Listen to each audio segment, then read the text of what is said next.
গালিব আছেন গুলশানে তারেক রহমানের বাসার সামনে। প্রথমেই যুক্ত হচ্ছি সাব্বির রোজের সঙ্গে। রোজ, ঢাকা 17 আসনের মনোনয়ন সংগ্রহ নিয়ে বিস্তারিত জানাবেন আমাদের।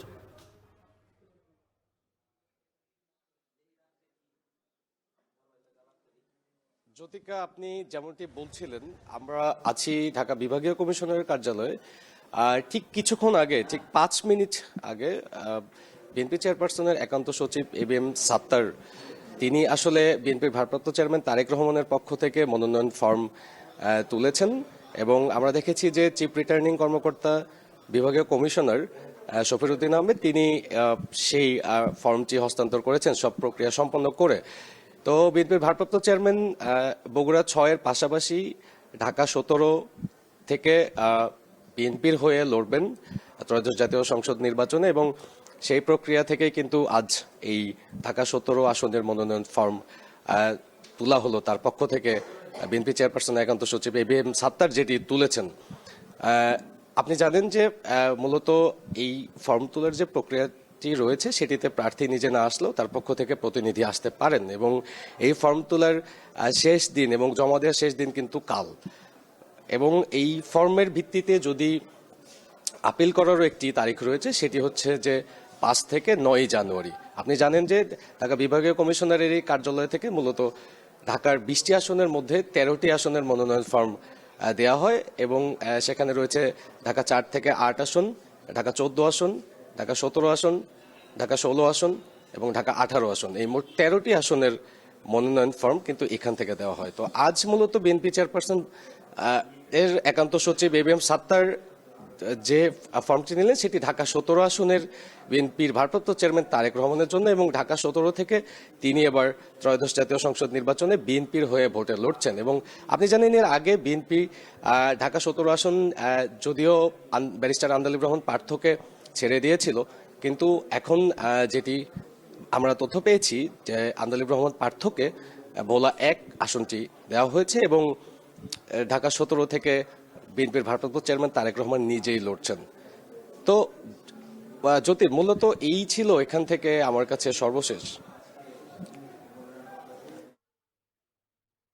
এবার চলে যাব গুলশানে গালিবের কাছে। গালিব, তারেক রহমানের আজকে কোন কোন কর্মসূচি রয়েছে এবং NID কার্ড কি তিনি আজকেই হাতে পাবেন কিনা? সেই সাথে আরো জানতে চাই, ভোটার তালিকায় তার নাম ওঠা নিয়ে কোনো অগ্রগতি আছে কি?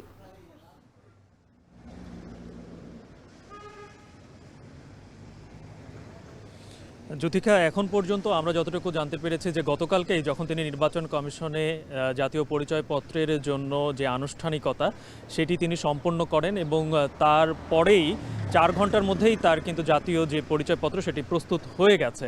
এখন যেটা তার হাতে পাওয়াটা এটা শুধুমাত্র জাস্ট একটা আনুষ্ঠানিকতা ছাড়া আর কিছুই না। উনি ঢাকায় বাংলাদেশে পা রাখার পরেই কিন্তু টানা 3 দিনে তার লাগাতার কর্মসূচি ছিল এবং প্রতিদিনই তিনি ভিন্ন ভিন্ন জায়গায় গিয়েছেন এবং তিনি সেই কর্মসূচিগুলোতে উপস্থিত ছিলেন। তবে আজকে এখন পর্যন্ত আমরা যতটুকু জানতে পেরেছি যে তিনি তার সশরীরে তিনি কোথাও গিয়ে কোনো কর্মসূচিতে অংশগ্রহণ করবেন এমন কোনো তথ্য এখন পর্যন্ত আমরা হাতে পাইনি। যদিও কিছুক্ষণ আগে আমার সহকর্মী সাব্বির রোজ যেটি জানাচ্ছিলেন যে ঢাকা বিভাগীয় কমিশনারের কার্যালয় থেকে ইতিমধ্যে ঢাকা 17 আসনে তিনি যে নির্বাচন করার জন্য তার যে মনোনয়নপত্র সেটি তিনি সংগ্রহ করেছেন বিএনপি চেয়ারপারসনের একান্ত সচিব ABM আব্দুস সাত্তার, যে কারণে তার এটি নিয়ে একটা গুঞ্জন ছিল যে তিনি হয়তো সশরীরে গিয়ে মনোনয়নপত্র সংগ্রহ করতে পারেন, কিন্তু তবে শেষ পর্যন্ত যেহেতু ABM আব্দুস সাত্তার তিনি নিজেই মনোনয়নপত্র সংগ্রহ করেছেন, তাই আজকে তার কোনো কর্মসূচি আছে কিনা এখন পর্যন্ত এই তথ্য এখনও আমাদের হাতে এসে পৌঁছায়নি। তবে যেটি আমরা দেখেছি যে গতকালকে তিনি নির্বাচন কমিশনারের কার্যালয় থেকে সেখান থেকে বের হয়ে তিনি ধানমন্ডিতে যান এবং তারপরে তিনি মধ্যরাতে তিনি এভার কেয়ারে তার মা যে বেগম খালেদা জিয়া তিনি হাসপাতালে রয়েছেন সেখান থেকে তিনি মধ্যরাতে বাসায় ফিরেন। আমরা বাসার সামনের পরিস্থিতিটা যদি একটু বলি তাহলে এখানে কিন্তু তিনি যে বের হবেন সেই ধরনের কোনো প্রস্তুতিও আমরা দেখতে পাচ্ছি না। আইন শৃঙ্খলা বাহিনীর এখানে কড়া নজরদারি রয়েছে। কিছুক্ষণ আগে তার প্রোটোকলের যে গাড়ি সেটা বাসার সামনে এসেছিল, কিন্তু এখন আমরা সেটাও দেখতে পাচ্ছি না। এবং আইন শৃঙ্খলা বাহিনীর যারা নিরাপত্তার জন্য যারা দায়িত্বে রয়েছেন তাদের যেই তারাও স্বাভাবিকভাবেই রয়েছেন। তাই বলা যাচ্ছে যে এখন পর্যন্ত তিনি যে কর্মসূচিতে যাবেন বলে সেটি মনে হচ্ছে না। এছাড়াও আপনি জানেন যে শুধুমাত্র ঢাকা 17 আসন নয়, তিনি বগুড়া 6 আসন থেকেও নির্বাচন করার তার কথা রয়েছে।